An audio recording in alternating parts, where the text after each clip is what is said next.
Assalamualaikum warahmatullahi wabarakatuh. Kami dari kelompok 5 yang beranggotakan Galang Wahyu Pradana, Imam Setiawan, saya Inggil Mulyawati, dan Karismaya Nugrahanti akan mempresentasikan hasil dari diskusi kami mengenai sampling audit dalam pengujian pengendalian. Yang pertama yaitu konsep dasar sampling audit. Jadi, sampling audit ini adalah penerapan prosedur audit terhadap unsur-unsur suatu saldo akun atau kelompok transaksi yang kurang dari 100% dengan tujuan menilai beberapa karakteristik saldo akun atau kelompok transaksi tersebut. Sampling audit ini diterapkan baik untuk pengujian pengendalian dan pengujian substantif. Namun, hal tersebut bukan berarti dapat diterapkan untuk seluruh prosedur audit yang dapat digunakan dalam pengujian-pengujian tersebut. Ketidakpastian dan sampling audit.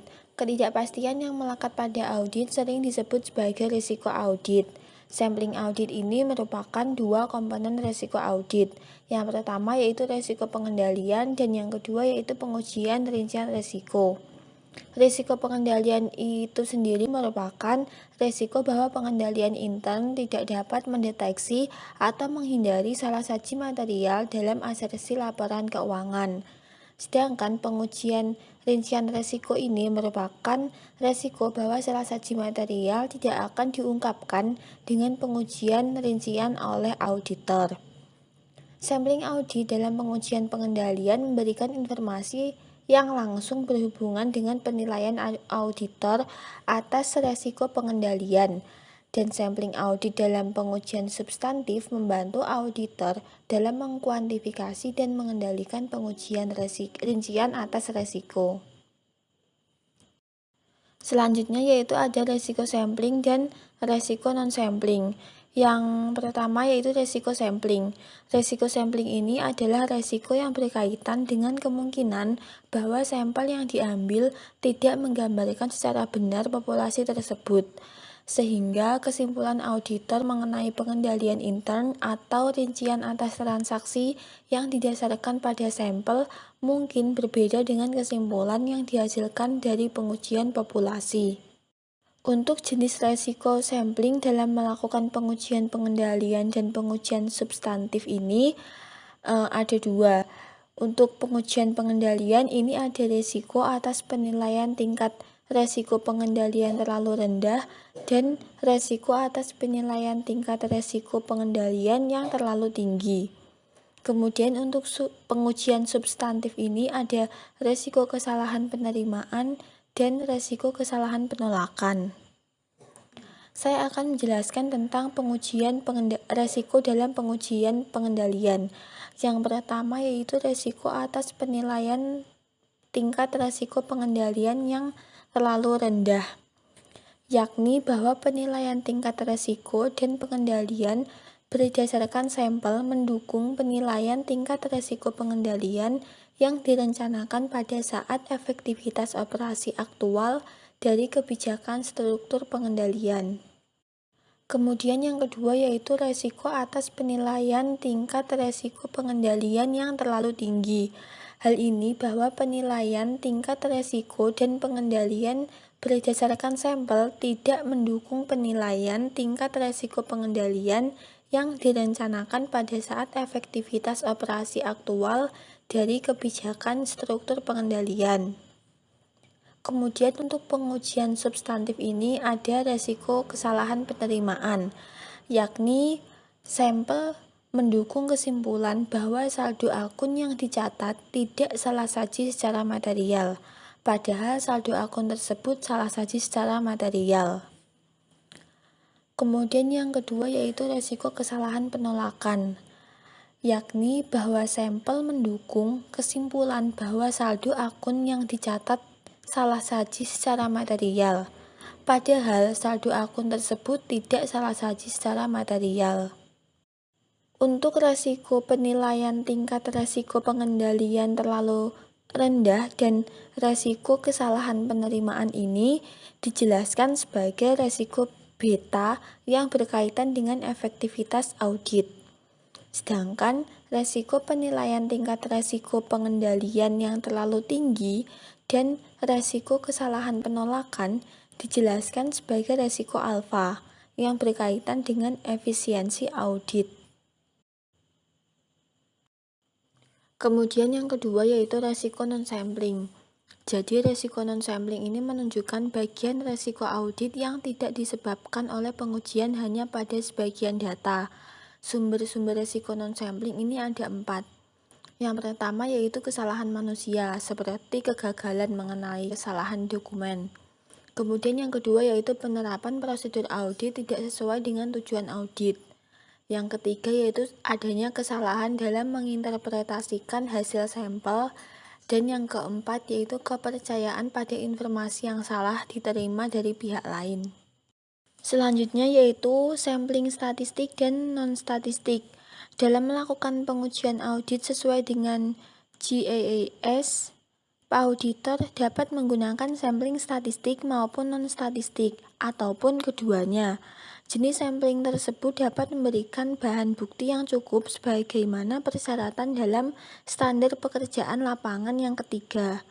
Perbedaan penting dari kedua jenis sampling ini yaitu bahwa hukum probabilitas digunakan untuk mengendalikan resiko sampling dalam sampling statistik. Pilihan antara kedua jenis sampling ini didasarkan pada pertimbangan biaya atau manfaat. Sampling statistik dalam hal tertentu tepat pada saat populasi audit besar. Namun jika pengujian pengendalian menggunakan teknologi informasi, secara biaya akan lebih efektif jika auditor menggunakan sampling non-statistik. Dalam sampling non-statistik, auditor menentukan ukuran sampel dan mengevaluasi hasil sampel yang diinginkan berdasarkan kriteria subjektif dan pengalaman yang dimiliki. Dalam sampel statistik, diperlukan biaya yang cukup besar untuk melatih auditor dalam menggunakan statistik dan mengimplementasikannya sampel yang telah direncanakan. Pilihan atas sampling non-statistik dan statistik ini tidak mempengaruhi pemilihan prosedur audit yang diterapkan untuk sebuah sampel. Selanjutnya yaitu teknik sampling audit. Auditor dapat menggunakan sampling untuk memperoleh informasi tentang perbedaan karakteristik populasi. Namun kebanyakan sampel audit mengarah pada estimasi tingkat penyimpangan atau jumlah uang. Saat sampling statistik digunakan, teknik sampel ini masing-masing ditunjukkan sebagai sampling atribut dan sampling variabel.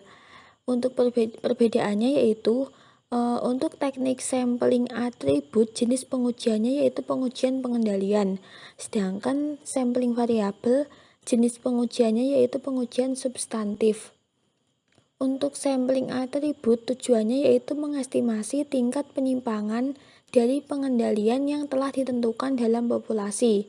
Sedangkan sampling variabel, tujuannya yaitu mengestimasi total jumlah uang pada populasi atau kesalahan jumlah uang dalam populasi. Selanjutnya yaitu sampling non-statistik untuk pengujian pengendalian. Yang kesatu yaitu pengendalian yang dapat diuji dengan sampling non-statistik. Dalam lingkungan saat ini, di mana beberapa prosedur pengendalian diprogram untuk mendapatkan keunggulan teknologi informasi, efektivitas biaya dapat dicapai dengan mempertimbangkan rencana sampling non-statistik. Saat auditor mengembangkan rencana audit untuk menguji prosedur pengendalian yang diprogram, auditor perlu mempertimbangkan efisiensi bukti mengenai pengendalian yang diprogram, pengendalian umum komputer, dan prosedur tindak lanjut manual. Yang kedua yaitu pengujian prosedur pengendalian dengan program komputer.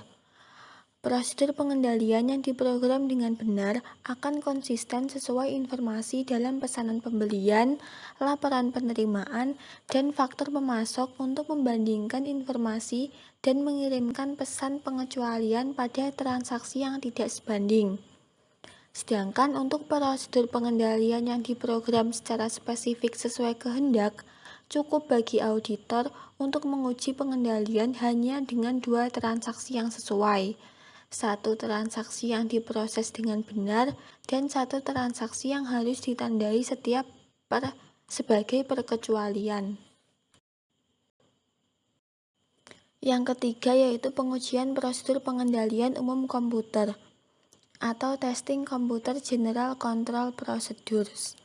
Prosedur pengendalian umum komputer meliputi pengendalian organisasi dan operasi, pengembangan sistem dan pengendalian dokumentasi, pengendalian perangkat keras dan sistem perangkat lunak, pengendalian akses, pengendalian data dan prosedur.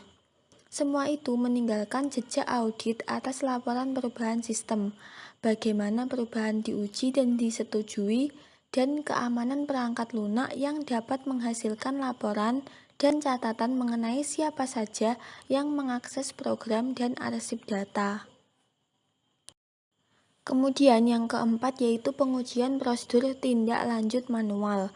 Prosedur pengendalian berprogram komputer yang memberikan pengecualian untuk tindak lanjut manual menunjukkan pengecualian pada layar komputer, sehingga tidak dapat memproses lebih lanjut sebuah transaksi sampai pengecualian tersebut dikoreksi.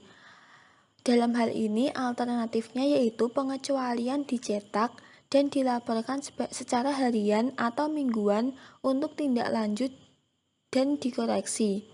Karyawan biasanya membuat notasi pada laporan pengecualian yang dicetak, yang berkaitan dengan langkah yang diambil dalam mengoreksi transaksi tersebut. Selanjutnya yang kelima yaitu pengujian pengendalian manajemen. Banyak prosedur pengendalian manajemen meliputi adanya review manajemen terhadap berbagai laporan keuangan dan kinerja bisnis. Laporan siklus pendapatan dapat mengurutkan order pelanggan berdasarkan profitabilitas, laporan pelanggan baru, harga penjualan, dan margin produk. Laporan siklus pengeluaran dapat menunjukkan pembelian yang dilakukan selama minggu terakhir yang disusun berdasarkan pemasok atau produk dan penerimaan jasa. Pengendalian ini mengharapkan manajemen untuk mereview dan menyetujui kelengkapan, keakuratan, dan alasan-alasan dilakukannya transaksi dalam 1 minggu. Sampling non-statistik merupakan metode yang tepat untuk menentukan efektivitas pengujian audit atas pengendalian manajemen yang memanfaatkan laporan-laporan jenis ini dari sistem akuntansi. Langkah-langkah dalam sampel non-statistik. Sampel non-statistik tepat digunakan ketika auditor menginspeksi ringkasan laporan yang dapat memberikan bukti tentang efektivitas pengendalian umum, prosedur tindak lanjut manual, atau pengendalian manajemen. Langkah-langkah yang tercakup dalam rencana sampling non-statistik meliputi hal-hal berikut. Yang pertama, menentukan tujuan audit dan prosedur untuk memenuhi tujuan tersebut. Pengujian pengendalian dirancang untuk menentukan efektivitas rancangan dan operasi berbagai pengendalian intern. Beberapa pengendalian seperti prosedur pengendalian yang terprogram dapat dirancang untuk menghindari atau mendeteksi dan mengoreksi salah saji tertentu. Sebagai contoh, prosedur pengendalian yang terprogram dapat dirancang untuk menjamin bahwa seluruh pembelian dicatat atau seluruh penjualan adalah valid atau eksistensi atau keterjadiannya. Pengendalian manajemen dapat mendeteksi salah saji untuk beberapa tujuan audit. Sebagai contoh, review manajemen atas transaksi pembelian dapat memberikan kepastian bahwa pembelian adalah valid dan dinilai dengan benar. Beberapa pengendalian seperti prosedur pengendalian umum komputer dapat mempunyai pengaruh pervasif pada beberapa tujuan audit. Dan pada akhirnya auditor harus memahami bagaimana pengendalian tertentu akan mempengaruhi penilaian risiko pengendalian untuk asersi tertentu atau tujuan audit. Yang kedua, menentukan populasi dan unit sampling. Populasi didefinisikan oleh pengendalian intern sebagai seluruh situasi di mana pengendalian harus dilakukan. Unit sampling merupakan cara auditor mengidentifikasi kinerja intern yang dikehendaki. Sebagai contoh, auditor mungkin ingin menguji populasi seluruh perubahan program selama tahun ini untuk menguji pengendalian umum pada seluruh perubahan program. Pada contoh ini, unit sampling secara individual merupakan perubahan program. Selain itu, auditor juga dapat menguji populasi seluruh laporan manajemen dalam siklus pengeluaran di mana manajemen diminta untuk mereview dan menyetujui seluruh beban pengeluaran pada pusat pertanggungjawabannya. Unit sampling tersebut merupakan laporan individual yang dikirim ke manajemen. Walaupun laporan tersebut merupakan berisi informasi tentang sejumlah transaksi, namun laporan itu merupakan unit sampling karena laporan inilah yang direspon oleh manajemen dalam melakukan pengendalian transaksi. Apabila lokasi klien terdapat di berbagai tempat, seperti cabang atau divisi, auditor dapat memilih untuk menganggap setiap segmen sebagai populasi yang terpisah. Pilihan tersebut akan dijamin secara jelas pada saat perbedaan pengendalian yang signifikan pada setiap lokasi.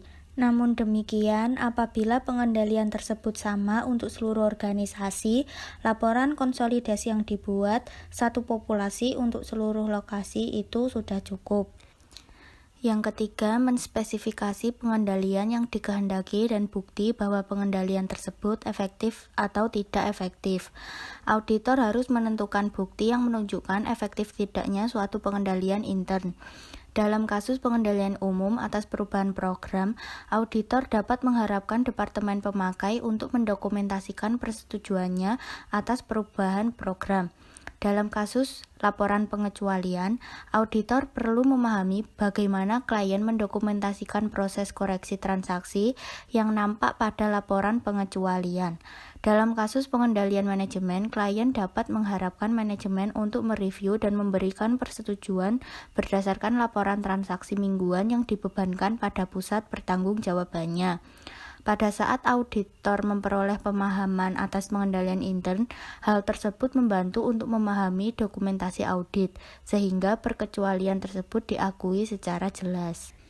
Yang keempat yaitu menggunakan pertimbangan profesional untuk menentukan ukuran sampel. Faktor-faktor utama pada ukuran sampel dalam sampel non-statistik adalah yang pertama, risiko atas penilaian risiko pengendalian yang terlalu rendah. Yang kedua, tingkat penyimpangan yang dapat ditoleransi. Dan yang ketiga, tingkat penyimpangan populasi yang diharapkan untuk setiap pengendalian. Dalam sampling non-statistik, auditor tidak perlu mengkuantifikasi faktor-faktor ini secara jelas dalam menentukan ukuran sampel. Namun, auditor harus mengenali pengaruh-pengaruh berikut terhadap ukuran sampel dari perubahan dalam satu faktor apabila faktor-faktor lainnya tetap konstan. Yang pertama, faktor risiko atas penilaian risiko pengendalian yang terlalu rendah itu pengaruh pada ukuran sampelnya terbalik. Faktor yang kedua, tingkat penyimpangan yang dapat ditoleransi, pengaruh pada ukuran sampelnya terbalik. Dan yang terakhir, faktor tingkat penyimpangan populasi yang diharapkan pengaruhnya pada ukuran sampelnya yaitu langsung. Apabila risiko atas penilaian risiko pengendalian yang terlalu rendah meningkat, ukuran sampel akan lebih sedikit. Tingkat penyimpangan yang dapat ditoleransi adalah tingkat maksimum penyimpangan dari pengendalian yang dapat diterima oleh auditor dengan menggunakan risiko pengendalian yang direncanakan. Karena dalam pengujian pengendalian yang direncanakan dan sebelum mengevaluasi bukti, auditor menentukan berapa banyak penyimpangan dari pengendalian yang ditentukan yang dapat diterima. Hal ini penting, yang menjadi pertimbangan audit adalah harus menentukan pada saat perencanaan sampel. Jika auditor dapat mentoleransi tingkat penyimpangan yang besar atau perkiraan tingkat risiko pengendalian yang direncanakan adalah sedang bukan tinggi, ukuran sampel dapat diperkecil. Auditor harus mengestimasi tingkat penyimpangan populasi yang diharapkan, yaitu yang merupakan taksiran terbaik auditor atas tingkat penyimpangan aktual dalam populasi. Auditor dapat mengestimasi tingkat penyimpangan populasi berdasarkan pengalaman sebelumnya dengan klien atau pengetahuan yang diperoleh pada saat memperoleh pemahaman atas pengendalian intern. Pada saat menentukan ukuran sampel, semakin rendah tingkat penyimpangan yang diharapkan, maka semakin kecil ukuran sampel. Yang kelima, menggunakan pertimbangan profesional untuk menentukan metode pemilihan sampel. Setelah auditor mengidentifikasi populasi serta unit sampling dan menentukan ukuran sampel, langkah selanjutnya adalah memilih item sampel atau pengendalian umum bukti, laporan pengecualian atau laporan yang ditunjukkan ke pengendalian manajemen. Teknik sampling non-statistik yang biasa adalah sampling sembarang. Metode ini mencakup pemilihan item pada atau tanpa memperhatikan jumlah transaksi, bulan dalam tahun tersebut atau hal-hal lainnya. Dengan demikian, auditor dapat sembarang memilih sampel dari 25 laporan manajemen yang diberikan kepada manajer yang berbeda untuk direview atau disetujui tanpa memperhatikan keterlibatan manajer atau waktu dalam tahun tersebut. Jika bisa dihindari dalam melakukan pemilihan, sampel tersebut dapat mencerminkan populasinya. Yang keenam, menerapkan prosedur audit untuk pengujian pengendalian. Pengevaluasian hasil sampel mencakup pengevaluasian efektivitas pengendalian. Ketika menggunakan data untuk menguji prosedur pengendalian yang terprogram, audit mencari satu transaksi yang diproses dengan baik atau transaksi yang ada di bawah pengujian terbatas dan satu transaksi yang akan dilaporkan sebagai pengecualian atau transaksi yang ada di atas pengujian terbatas.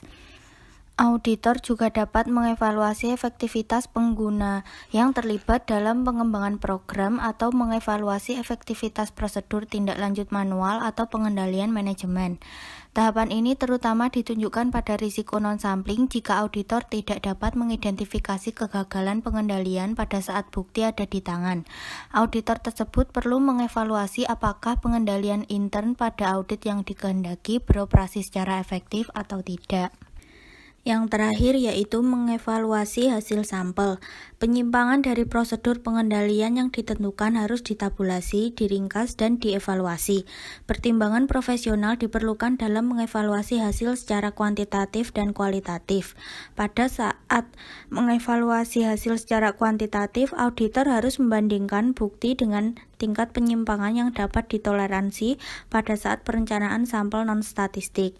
Jika pengujian atas pengendalian yang terprogram gagal atau misalnya program tersebut tidak menolak pengujian transaksi yang melebihi batas, maka pengendalian terprogram tersebut akan menjadi tidak efektif untuk atribut tertentu. Misalnya pengendalian melebihi penilaian. Auditor kemudian perlu mempertimbangkan apakah ada pengendalian lain yang berkaitan dengan atribut yang sama atau apakah risiko pengendalian harus dinilai pada tingkat maksimum. Jika departemen pengguna atau tingkat manajemen lainnya yang sesuai tidak mendokumentasikan perubahan program yang disetujui, auditor perlu mempertimbangkan apakah bukti tersebut melebihi tingkat yang dapat ditoleransi dan apakah auditor perlu mengubah penilaian tingkat risiko pengendalian yang direncanakan atau menilai risiko pengendalian pada tingkat maksimum. Pengujian pengendalian umum dalam hal tertentu penting sebagaimana dampak sistem pengendalian yang menggunakan teknologi informasi.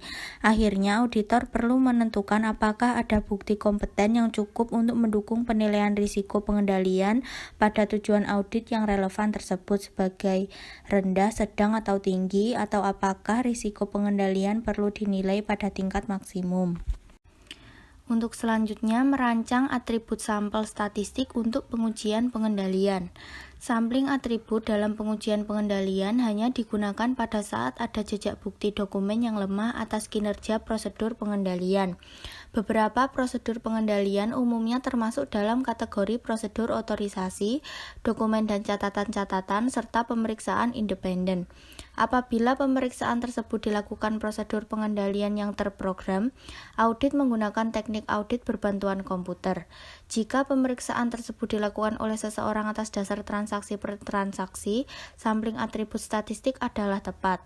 Sampling audit umumnya digunakan hanya pada saat pengujian tambahan atas pengendalian yang dilakukan untuk mendukung penilaian tingkat risiko pengendalian yang rendah.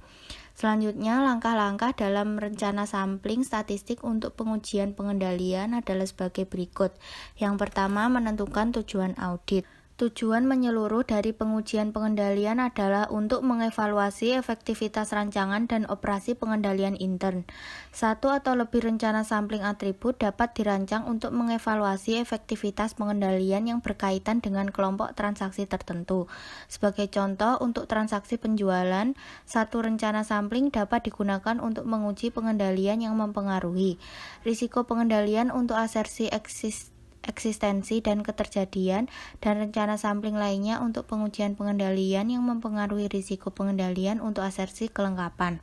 Hasil pengujian pengendalian yang ada dalam rencana sampling atribut kemudian digunakan untuk menilai risiko pengendalian pada saldo akun terkait yang dipengaruhi oleh kelompok transaksi. Yang kedua, menentukan populasi dan unit sampling.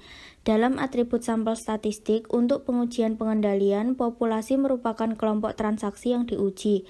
Auditor harus menentukan bahwa penyajian secara fisik atas populasi tersebut adalah sesuai tujuan rencananya. Contoh, jika tujuannya adalah untuk menguji efektivitas pengendalian yang berkaitan dengan asersi kelengkapan untuk transaksi pembelian, bukti harus diperoleh bahwa seluruh voucher yang telah disetujui telah dicatat. Ketepatan fisik mencerminkan populasi transaksi pembelian dari sampel yang harus tergambar pada voucher-voucher yang disetujui, bukan seluruh ayat jurnal dalam register voucher. Jika ayat jurnal dalam register voucher digunakan sebagai populasi, maka voucher yang tidak tercatat tidak akan ada dalam sampel. Identifikasi populasi juga termasuk pertimbangan homogenitas populasi pada pengendalian yang diuji. Sesuai hal tersebut, pengeluaran kas dapat distratifikasikan sebagai jumlah pada saat ada perbedaan yang signifikan dalam pengendalian yang ditentukan untuk pengeluaran di atas jumlah nominal yang ditentukan. Unit sampling merupakan elemen individual dalam populasi. Unit sampling dapat berupa dokumen, item-item dalam dokumen, ayat jurnal atau register atau catatan dalam arsip komputer. Untuk asersi kelengkapan di atas, unit sampling dapat berupa voucher. Sebaliknya, jika tujuannya adalah menentukan eksistensi atau keterjadian pada transaksi fiktif dalam daftar voucher, unit sampling berupa ayat jurnal dalam register tersebut.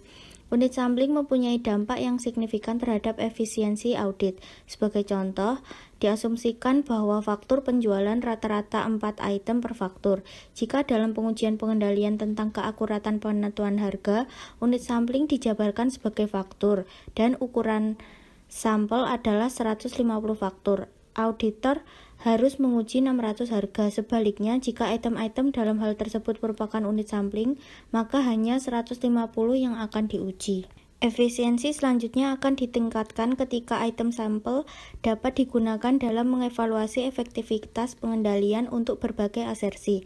Sebagai contoh, sampel di mana unit samplingnya adalah item-item yang dipilih dari jurnal penjualan dapat digunakan untuk menguji pengendalian yang berkaitan dengan asersi eksistensi atau keterjadian dan penilaian atau alokasi untuk transaksi penjualan. Yang ketiga yaitu menspesifikasi atribut-atribut yang dikehendaki. Berdasarkan pengetahuan tentang struktur pengendalian intern, auditor harus dapat menunjukkan atribut-atribut yang berhubungan dengan efektivitas pengendalian yang sedang diuji. Atribut harus ditunjukkan untuk setiap pengendalian yang diperlukan untuk mengurangi risiko pengendalian atas sebuah asersi. Setiap atribut harus berhubungan dengan pengendalian di mana auditor mencari tingkat risiko pengendalian yang diperkirakan di bawah tingkat maksimum. Namun demikian, setiap atribut mungkin tidak sama pentingnya. Pentingnya setiap atribut secara relatif harus dipertimbangkan dalam penentuan parameter statistik, di mana diperlukan spesifikasi untuk menentukan ukuran sampel dan untuk mengevaluasi hasil sampel. Dalam setiap kasus, auditor dapat menentukan bahwa dokumen yang diperlukan atau catatan yang ada atau bahwa dokumen merupakan awal yang benar untuk menunjukkan kinerja pengendalian oleh seorang karyawan. Di samping itu, auditor dapat melakukan kembali pengendalian seperti mengecek keakuratan perhitungan faktur penjualan. Yang keempat yaitu menentukan ukuran sampel. Dalam menentukan ukuran sampel untuk setiap atribut atau pengendalian yang diuji, auditor harus menspesifikasi pengurutan nilai setiap faktor-faktor sebagai berikut. Yang pertama, risiko atas perkiraan risiko yang terlalu rendah. Yang kedua, tingkat penyimpangan yang dapat ditoleransi, dan yang ketiga yaitu tingkat penyimpangan populasi yang diharapkan. Di samping itu, pada saat sampling dari populasi kecil atau kurang dari 5.000 unit, ukuran sampel tersebut harus diperkirakan dengan langkah-langkah sebagai berikut. Yang pertama, menguji proses mekanismenya dengan menggunakan tabel untuk menentukan ukuran sampel berdasarkan 3 faktor yang telah disebutkan tadi. Kemudian, akan mempertimbangkan bagaimana auditor menentukan nilai setiap faktor tersebut dan mengupas bagaimana pengubahan nilai setiap faktor mempengaruhi ukuran sampel pada saat faktor-faktor lain dianggap konstan. Selanjutnya adalah contoh tabel dari ukuran sampel. Tabel ukuran sampel ini terdiri dari 35.000 unit populasi. Seperti yang telah dijelaskan sebelumnya, bahwa untuk menentukan ukuran sampel, auditor menspesifikasikan 3 faktor, yaitu resiko atas risiko pengendalian yang terlalu rendah atau risk of assessing control risk too low. Yang kedua adalah tingkat penyimpangan yang diharapkan atau tolerable deviation rate. Dan faktor yang ketiga adalah tingkat penyimpangan populasi yang diharapkan atau expected population deviation rate. Faktor yang pertama adalah risiko atas penilaian risiko pengendalian yang terlalu rendah. Dalam sampling atribut, risiko atas penilaian risiko pengendalian yang terlalu rendah harus disajikan secara eksplisit. Beberapa auditor menspesifikasikan satu tingkat risiko tersebut, seperti 5%, untuk pengujian pengendalian. Ada juga auditor yang mengubah tingkat risiko tersebut secara langsung dengan risiko pengendalian yang direncanakan, seperti ilustrasi berikut. Faktor yang kedua adalah tingkat penyimpangan yang dapat ditoleransi.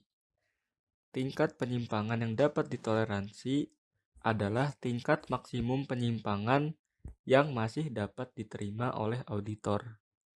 Dalam memutuskan tingkat yang dapat ditoleransi, auditor mempertimbangkan hubungan setiap penyimpangan dengan satu, catatan akuntansi yang sedang diuji. Kedua, beberapa pengendalian intern yang berkaitan. Dan yang ketiga adalah tujuan evaluasi auditor. Faktor yang ketiga adalah tingkat penyimpangan populasi yang diharapkan.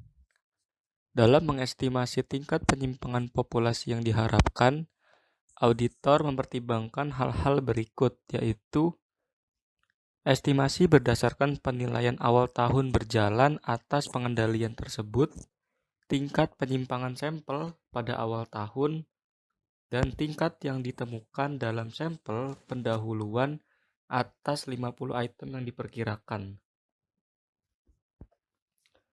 Jika tingkat yang diharapkan sama dengan atau lebih besar daripada tingkat yang dapat ditoleransi, auditor tidak dapat mengharapkan untuk memperoleh dukungan atas rendahnya penilaian tingkat risiko pengendalian. Dan pengujian pengendalian seharusnya tidak dilakukan. Selanjutnya, yaitu menentukan metode pemilihan sampel. Setelah ukuran sampel ditentukan, metode pemilihan unit sampling dari populasi harus dipilih. Item sampel harus dipilih sesuai dengan cara yang dapat menghasilkan sampel yang mencerminkan populasi. Metode pemilihan acak yang digunakan dalam sampling ada dua, yaitu yang pertama, sampling nomor acak atau random number sampling. Yang kedua adalah sampling sistematis atau systematic sampling. Yang selanjutnya adalah membuat atribut sampel secara statistik dan mengevaluasi hasil-hasilnya. Membuat sampel mencakup penggunaan kembali item-item yang dipilih untuk sampel tersebut dan melakukan pengujian pengendalian berdasarkan sampel-sampel tersebut. Pengevaluasian hasil-hasilnya mencakup penentuan mengenai ada tidaknya sampel yang mendukung risiko pengendalian yang direncanakan berdasarkan frekuensi penyimpangan dari pengendalian yang diobservasi dalam sampel tersebut. Yang pertama, melaksanakan rencana sampling. Setelah rencana sampling dirancang, item-item sampling dipilih dan diuji untuk menentukan sifat dan frekuensi penyimpangan dari pengendalian. Penyimpangan meliputi kesalahan dokumen, tidak ada inisial yang menunjukkan kinerja pengendalian, ketidaksesuaian dalam dokumen, dan catatan yang berkaitan, tidak adanya harga yang diotorisasi, dan kesalahan perhitungan yang ditemukan dengan pengerjaan kembali oleh auditor. Yang selanjutnya adalah mengevaluasi hasil-hasil sampel. Penyimpangan yang ditemukan dalam sampel harus ditabulasi, diringkas, dan dievaluasi. Pertimbangan profesional diperlukan dalam mengevaluasi faktor-faktor utama pada kesimpulan menyeluruh. Yang pertama, menghitung tingkat penyimpangan sampel. Tingkat penyimpangan sampel untuk setiap pengendalian yang diuji dihitung dengan membagi jumlah penyimpangan yang ditemukan dengan ukuran sampel yang diuji. Tingkat tersebut merupakan estimasi terbaik auditor atas tingkat penyimpangan aktual dalam populasi. Kedua, menentukan batas penyimpangan atas. Batas penyimpangan atas menunjukkan tingkat penyimpangan atas dalam populasi berdasarkan jumlah penyimpangan yang ditemukan dalam sampel. Batas atas tersebut dinyatakan dalam bentuk persentase dan terkadang dianggap sebagai batas ketepatan atas yang dapat dicapai atau tingkat penyimpangan populasi maksimum. Pada slide selanjutnya dapat dilihat ilustrasi batas penyimpangan atas sebagai berikut. Selanjutnya adalah menentukan cadangan untuk resiko sampling. Cadangan resiko sampling yang ditambahkan pada tingkat penyimpangan sampel merupakan batas penyimpangan atas yang akan melebihi atau lebih besar dari proporsi tingkat penyimpangan populasi sesungguhnya pada saat itu. Cadangan risiko sampling ditentukan dengan mengurangi tingkat penyimpangan sampel dari tingkat penyimpangan atas.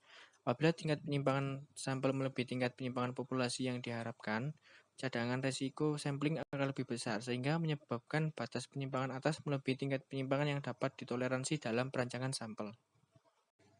Terdapat generalisasi berikut. Yang pertama, pada saat tingkat penyimpangan sampel melebihi tingkat penyimpangan populasi yang diharapkan, yang digunakan untuk menentukan ukuran sampel, batas penyimpangan atas akan melebihi tingkat penyimpangan yang dapat ditoleransi pada tingkat risiko spesifik atas penilaian risiko pengendalian yang terlalu rendah, dan hasil sampel tidak akan mendukung risiko pengendalian yang diharapkan. Kedua, sebaliknya, pada saat tingkat penyimpangan sampel kurang dari atau sama dengan tingkat penyimpangan populasi yang diharapkan, tingkat penyimpangan atas akan kurang atau sama dengan tingkat penyimpangan yang dapat ditoleransi sebesar risiko atas penilaian risiko pengendalian yang terlalu rendah, dan hasil sampel tersebut akan mendukung risiko pengendalian yang diharapkan. Mempertimbangkan aspek penyimpangan kualitatif. Setiap penyimpangan yang terjadi pada pengendalian harus dianalisis untuk menentukan hakikat penyimpangan dan sebab-sebabnya. Penyimpangan dapat disebabkan oleh beberapa faktor seperti masuknya karyawan baru, tidak adanya pengalaman, kesalahpahaman instruksi, ketidakmampuan, kurang perhatian, dan pelanggaran. Auditor juga harus mempertimbangkan apakah penyimpangan secara langsung dapat mempengaruhi laporan keuangan. Pertimbangan selanjutnya adalah apakah penyimpangan tersebut merupakan ketidaksesuaian dengan ketentuan. Penyimpangan yang tidak sistematis umumnya hanya bersifat kebetulan dan tidak terus-menerus. Pola penyimpangan yang sistematis dapat ditunjukkan pada penjabaran mengenai pengendalian yang mengarah pada sejumlah kesalahan. Adanya upaya untuk salah menyajikan fakta atau menyembunyikan ketidaksesuaian. Penyimpangan yang secara langsung mempengaruhi laporan keuangan atau adanya ketidaksesuaian dengan ketentuan mempunyai signifikansi audit yang lebih besar. Menarik kesimpulan secara menyeluruh. Auditor menggunakan hasil-hasil dari sampel tersebut, pengetahuan tentang lingkungan pengendalian dan sistem akuntansi, dan pertimbangan profesional untuk membuat penilaian akhir atau risiko pengendalian untuk pengendalian yang dicerminkan oleh atribut-atribut yang tercakup dalam rencana sampling. Penilaian tersebut kemudian digunakan untuk menilai risiko pengendalian atas asersi laporan keuangan relevan yang dipengaruhi oleh kelompok transaksi yang diuji. Ketika penilaian final atau risiko pengendalian untuk asersi tidak mendukung tingkat risiko pengendalian yang direncanakan dalam strategi audit pendahuluan oleh auditor, strategi tersebut harus direvisi. Auditor biasanya perlu memodifikasi tingkat pengujian substantif yang direncanakan yang mempengaruhi pilihan auditor atas sifat, waktu, dan luas perancangan pengujian-pengujian tersebut. Sebelum merevisi, strategi auditor harus mempertimbangkan adanya kompensasi pengendalian jika diadakan pengujian dan menemukan ketentuan yang mendukung strategi semula. Penyimpangan dari kebijakan dan prosedur struktur pengendalian pada kondisi yang dapat dilaporkan harus dikomunikasikan dengan manajemen dan komite audit. Dan yang terakhir adalah pertimbangan-pertimbangan lainnya, yaitu sampling penemuan. Sampling penemuan adalah bentuk dari sampling atribut yang dirancang untuk menemukan sedikitnya satu pengecualian jika tingkat penyimpangan dalam populasi sama atau di atas tingkat yang ditentukan. Metode sampling ini digunakan untuk mencari penyimpangan penting yang menunjukkan adanya ketidaksesuaian dengan ketentuan, seperti terbitnya cek pembayaran gaji kepada karyawan fiktif. Sampling penemuan tepat ketika tingkat penyimpangan yang diharapkan sangat rendah dan auditor menginginkan sebuah sampel yang akan memberikan kemungkinan tertentu dari satu kejadian yang diobservasi. Sampling penemuan bermanfaat ketika auditor sedang menguji sebuah populasi besar yang terdiri dari item-item berisi proporsi risiko pengendalian yang sangat tinggi. curiga bahwa telah terjadi ketidaksesuaian dan ketentuan dan mencari bukti tambahan dalam sebuah kasus untuk menentukan apakah ketidaksesuaian dengan ketentuan merupakan kejadian yang terisolasi atau bagian dari pola yang berulang-ulang. Sekian presentasi dari kelompok kami. Kami akhiri. Wassalamualaikum warahmatullahi wabarakatuh.